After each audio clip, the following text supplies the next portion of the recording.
Success is meaningless if you don't enjoy the ride. And anyone who tells you otherwise isn't telling you the whole story. Why? Because when you look at someone from afar, see their success, see the big smile on their face, that's not the whole story. It's the same when you think about your own success. When you think about the grandeur that's coming, the picture is rosy. It seems like a dream. Well, because it is. If you want to actually experience that dreamy life that success will bring, you'd better prepare for that now, or you'll never reach it. Not truly. You see, it's not the stuff we can buy or the time that we think we'll get back that creates the dream life that success will bring. It's the feeling underneath. And you might be saying, say what, girl? But that's what we're going to cover in this episode. Welcome to the Make Money and Be Happy series, where I'm sharing how you can have both, a rich and happy life while you make serious money doing work you love, without starting over from scratch, giving up on your ambition, or relying on luck to be in the right place at the right time. I hope to make you stop and say, wait a minute, I don't have to do life or business this way anymore. I have the power to change, to rethink the next phase, to move around the obstacles and do things my way. This series will challenge your thinking in a good way to get you aligned with the work you can obsess over, that fits into your picture of happiness and that energizes you too. And dare I say that you'll love it? Here we go. So what do I mean by success is a feeling underneath? Let me explain. How close are you to achieving success? Imagine this. My heart was racing. I was in an all-out panic trying to get over myself. The imposter syndrome was rearing its ugly head, trying to stop me from going for it, that big dream that kept nagging at me. Years I had put it off.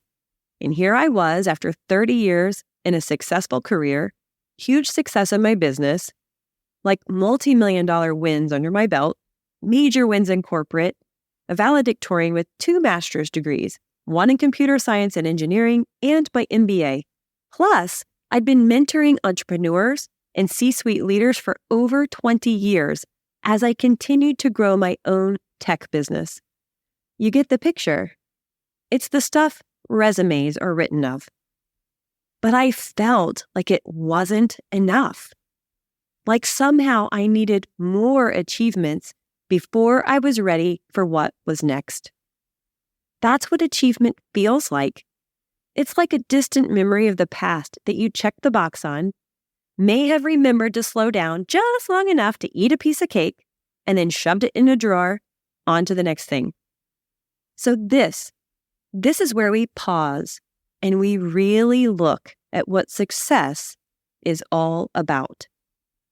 You see, from this example, all the experience in the world didn't mean shit. I forgot. When I read over my bio, it doesn't feel like me. I think, wow, who did all that stuff already? It took a friend saying, wow, for me to realize, yeah, I guess I did that. But even then, pride was fleeting. I was still miserable with where I ended up.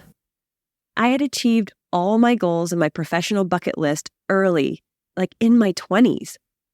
I was a successful business owner. I was a C-level officer. I created my own table and was steering the ship. Dunzo. And then I spent the next several years burning the midnight oil to grow a business that didn't excite me, always searching for the next shiny goal to chase. But what do you do when all the editorials on famous CEOs no longer interest you? You see, that was the next logical step for me, not to just be a C-level leader in what we call in the defense and tech industry a large, small business. I wasn't satisfied, so that must mean that I need to be a famous CEO, like the people I read about in newspapers and magazines. After years of chasing the unanswerable question, what's my passion? What am I meant to be doing? I finally figured it out. Success is meaningless if you don't enjoy the ride, And anyone who tells you otherwise isn't telling you the whole story. Because where I was, surrounded by success, wasn't giving me meaning. I was at a point where more revenue, more headcount, more vanity metrics to impress the other business owners in the room no longer held the same meaning for me. I looked around and I hated where I ended up. A tragic yet common story, which is why I bring it up again today. I discovered that underneath all the achievement, the wealth, the house, the neighborhood, the family, was the happiness I was chasing. And here's the eerie truth of it all. If you don't cultivate happiness along the way, you won't recognize it when you finally get there. The success you've been chasing will seem ever elusive, and you'll literally exhaust yourself to death before you ever reach your desired destination. And that's the key. Desire. And desire is a feeling. What was I chasing? Money? No. Happiness. I was chasing happiness. And more specifically, I dreamed of work that would make me happy. I wanted to do work that made me happy and still made serious money.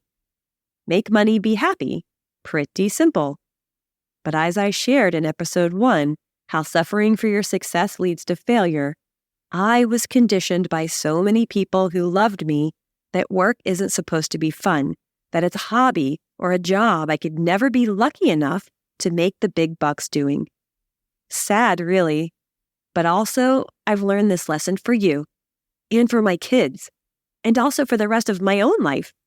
Because I've also learned that it's never too late, even after building a career for 30 years that I never really loved. It just wasn't good enough because I happened to be good at it. So how does this relate to you? I have 4 main thoughts for you on this. So first of all, owning all your shit. It's coming face to face with why you are pursuing each goal. What are the reasons? And diving deep into the underlying motivation of it. That's where the gold is. So let's take a pause here and think of an example. I find that when you can give something meaning in your own life, even if it's business, this is that mixing of your professional and your personal goals together. When you can figure out what is driving me forward, what is the meaning this is going to mean to my life, what change am I trying to make, that can give you motivation. And what's more, if you take that beyond yourself and you spread that out to those that are near and dear to you, you bring that to your family. When I hit this change for myself, when I am happy myself, what does happy Tori get to give to those near and dear? And even more than that, what story can I tell? What story can I show them? What example can I set? Oh, and then you become a role model, not just a talking head to somebody. If you ever think about your kids listening to you yet again, I wonder if they really do hear the wah, wah, wah from Charlie Brown. I always listen to my folks, but I realized after having my own kids that I was an odd kid. So I can imagine that my kids are rolling their eyes every time I tell them something. But when I show them, when I prove it by doing it myself, they perk up. That is one of my motivations. It's the reason why I'm pursuing growth, why I'm pursuing a whole new avenue to my life and my business. Because why should I continue to do a business that makes me unhappy? I closed it down, y'all. A successful business. Not my first, my second business. I closed it down to pursue something that I didn't ever think was possible for me. And if I can take this pivot, so can you. So what's your motivation? What's your why? For me, it's happiness for my life because I finally woke up and realized that I deserve to be happy. I get to be happy and I get to do work that makes me feel excited. And you betcha, I'm going to bring my ability to be successful and to make success happen with me, no matter what work I choose to do. And I stay on that path no matter what ups and downs I come across. I'm building my resilience. Why? Because I am a role model for my kids to do the same thing, to pursue what makes them happy, to pursue their greatest potential. And that's owning it. That keeps me going when it doesn't look like I'm ever going to be successful. When I have a client that decides they don't want to keep going.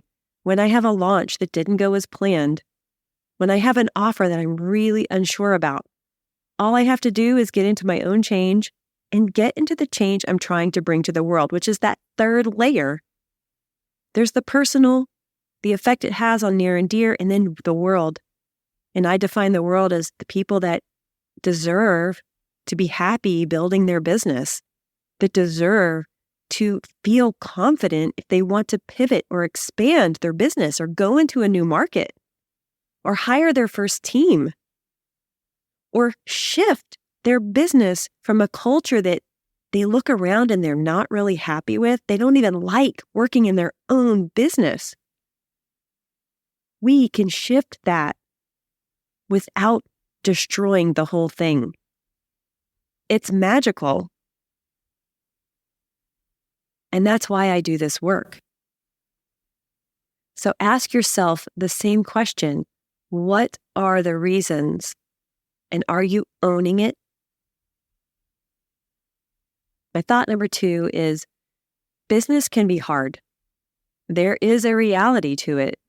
To be resilient in the face of a knockdown after knockdown, to be committed so wholeheartedly for the right reasons that nothing can stop you. Yes, there's a reality to it, but it doesn't have to suck.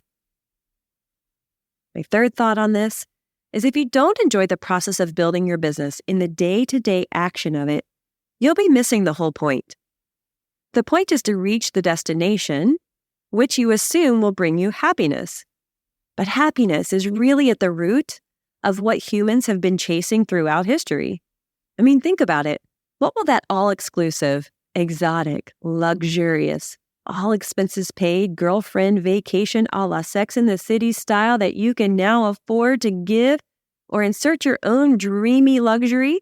What will that truly be about?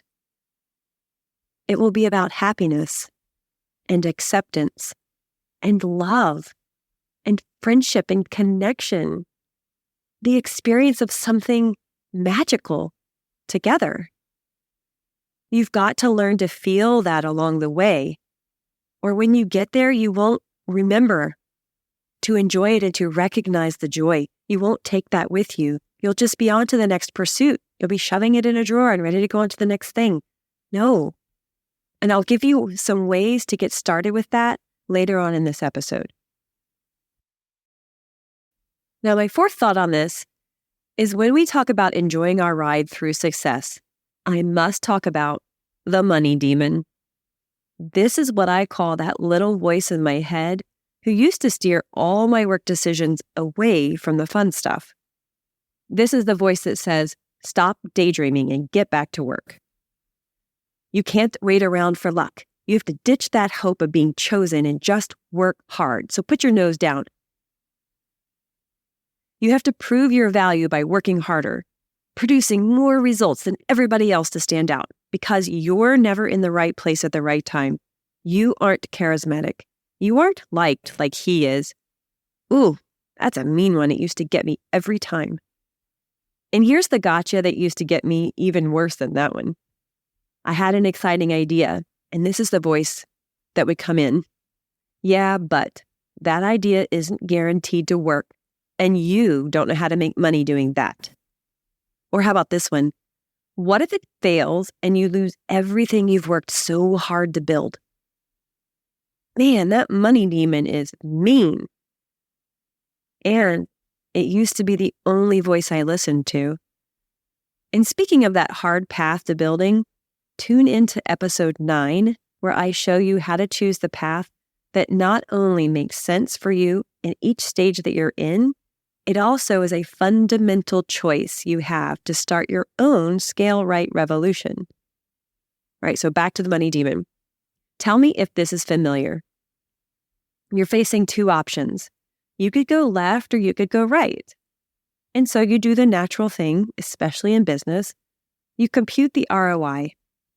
What is the potential for earning if I go left? And what's the potential for earning going right? So what happens when both options have the same potential? Which do you choose? Or do you choose to stay on the same path you're on now and hope that you also can get to the next ROI or the bigger ROI? The answer is that you stay stuck. At least that's what happened for me. I stayed stuck because I couldn't choose. Do I go left or do I go right? I wasn't feeling any particular pull to either one. Like, that exercise where people say you flip a coin and when it lands, let's say it lands on heads and you dread or you have this little dip in your stomach, you're like, oh, I feel disappointed. Then the answer you were hoping for is tails. So then you have an obvious choice there. Well, no matter how many times I flipped that coin, and no matter how many times it came up heads versus tails, I never felt that. I just felt blank. I felt unresolved. I couldn't make that decision. So I kept on the same path I was on, knowing that there was something else, something better, something more I was meant to be doing, knowing that pushing harder and harder, getting my nose back to the grindstone worked for me in the past, but it was not the answer to go forward.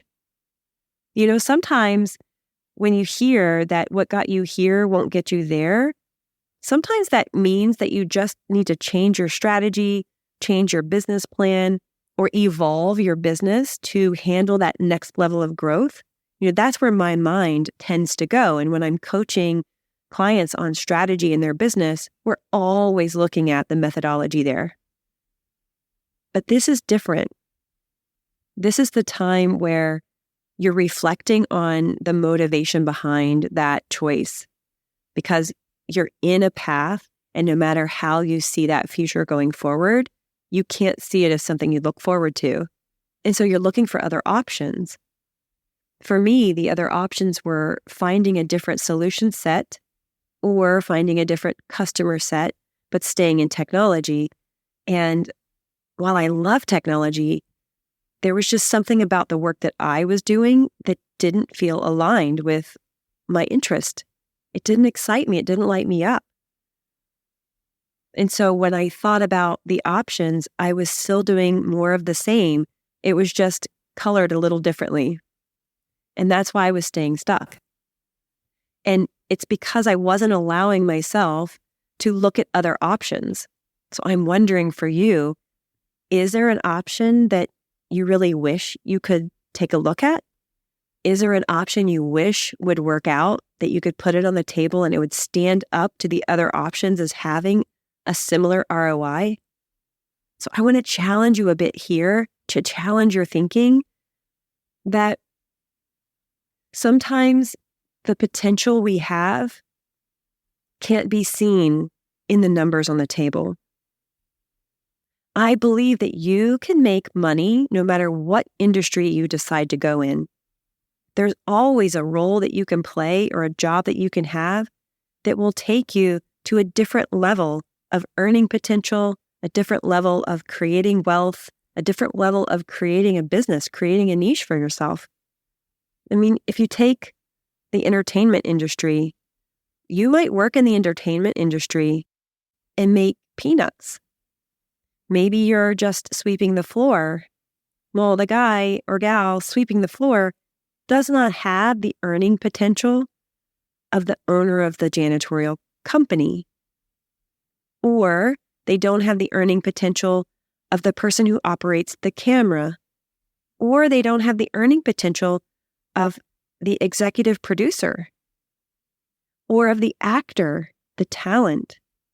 So there are so many different roads that you can choose in an industry that changes your earning potential.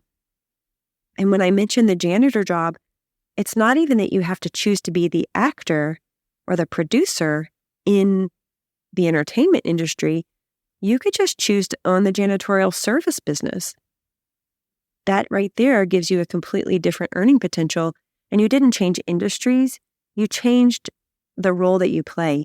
You changed what you were thinking about, employment versus owning something. And that's really the luxury that we have when we choose a path. It's where do we want to play in that game? And you don't even have to be the owner of the business. But when you are the owner of the business, there's a lot more at stake in the decisions that you make. So listening to that money demon that says, don't go down the path that feels exciting, is really limiting you, because your creativity comes online when you feel excited, when you're interested in something, and you get to pivot as you evolve as a human and as your business evolves. That's the beauty of getting to create whatever we want to create and being flexible in the roles that we choose and the jobs that we choose as we grow as humans. It's a wonderful choice.